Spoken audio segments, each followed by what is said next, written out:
Did you hear about the fish experiment? There's a psychological experiment using fish that explains far more about human behavior than we might realize. So back in 1901, psychologist Professor Norman Triplett conducted an experiment using fish. He divided a large fish tank into two sections using a clear glass partition, and on one side he placed small fish, on the other side two large predatory fish.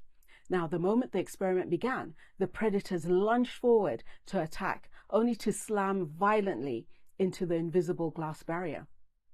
They tried again and again. Each time they hit the glass. This experiment was repeated daily over several months. Eventually, the attacks stopped. The large fish no longer attempted to hunt the smaller fish. Then the professor did something fascinating. He removed the glass partition. The small fish now swam freely alongside the predators, but the large fish didn't attack them. They showed no interest at all. Instead, they swam sluggishly, only eating the food the professor dropped into the tank. At times, they swam cautiously to where the barrier used to be, hesitated, then turned away as if the glass was still there.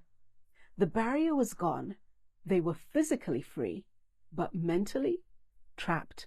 The limitation had become internal. Many people live exactly like that. Physically free, mentally constrained, bound by invisible beliefs formed years ago. There are invisible forces shaping your life every day. The invisible force of mindset, the story you're telling yourself about your life and your circumstances. If you want to change your life, you must change your story. What you believe might not be true. What if what you believe isn't true? What if the story you're living from is wrong? We make up stories constantly. Stories about ourselves, stories about other people, stories about what situations mean. And then we live as though those stories are facts. But what if they're quietly taking your life in a direction you do not actually want? Here's the truth most of us never pause to examine. We don't experience life as it is. We experience life as we interpret it. And interpretation can either free you or limit you. Let me use the rainy day illustration to show you what I mean. So let's say it's a rainy day, a heavy downpour. Is that a good thing or a bad thing? It depends. Scenario 1. It's a rainy day, you're warm and you're dry at home, you're drinking a hot cup of tea, you're laughing with your family. That rain feels cozy and comforting. Scenario 2. Same rain, still at home, but your roof is leaking, money's tight, your children are hungry, and tension fills the house. That rain feels overwhelming. Scenario 3, you're a farmer. You planted your seed weeks ago. The land has been dry, your crops are dying. The rain finally comes. That rain feels like relief. Scenario 4, you're a farmer, but now your crops are mature and ready for harvest. The rain doesn't stop for days. The crops are getting destroyed. That rain feels like loss. Scenario 5, it's your wedding day, but you planned an outdoor reception. Your dress is muddy. Your hair is ruined. The cake's destroyed. That rain feels like disaster. Scenario 6, it's your wedding day, same rain, same outdoor reception, but your culture believes rain on a wedding day is a blessing, a sign of favor, fruitfulness, and prosperity.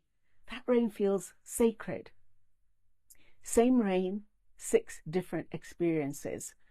So here's the point. Context matters. Interpretation matters. The meaning you assign to events matters. It's dangerous to assume that your interpretation is the truth, because two people can experience the same event and walk away with completely different realities. Now, this is where relationships break down, where marriages fracture, where teams lose trust, and where leadership quietly fails. It's the assumption trap. So let's make this practical.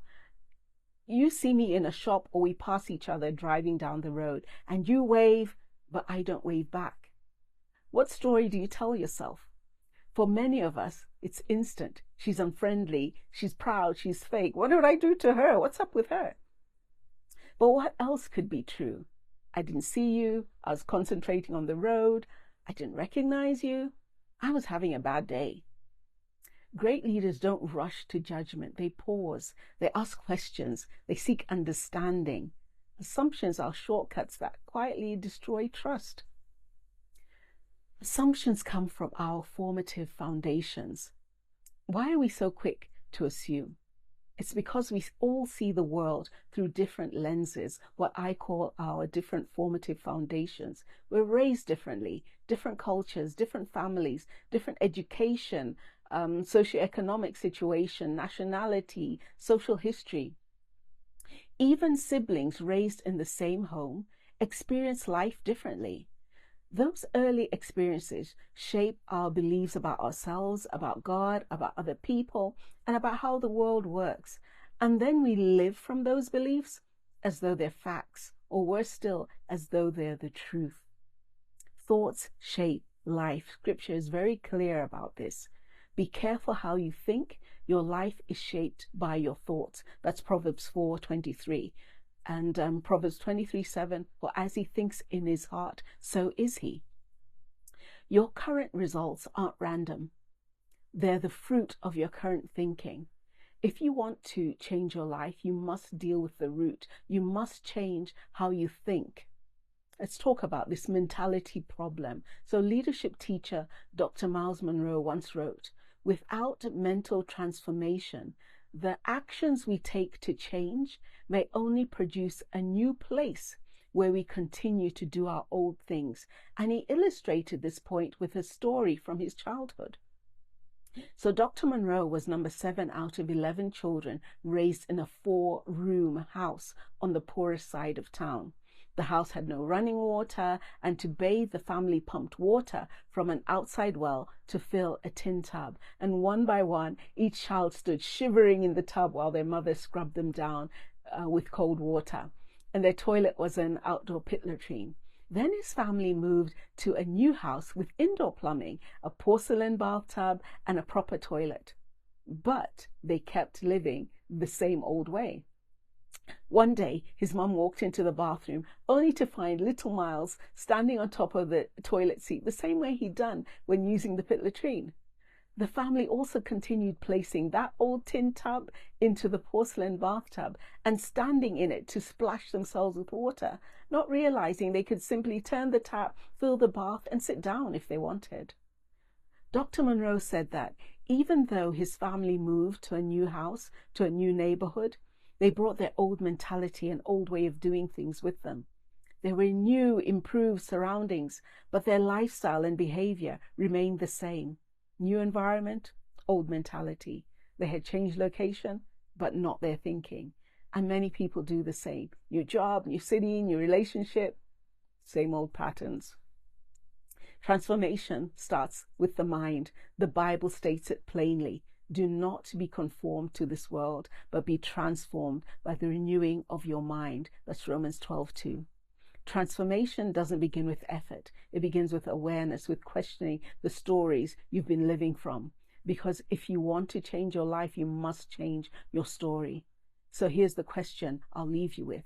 What assumptions are you living from that you've never examined?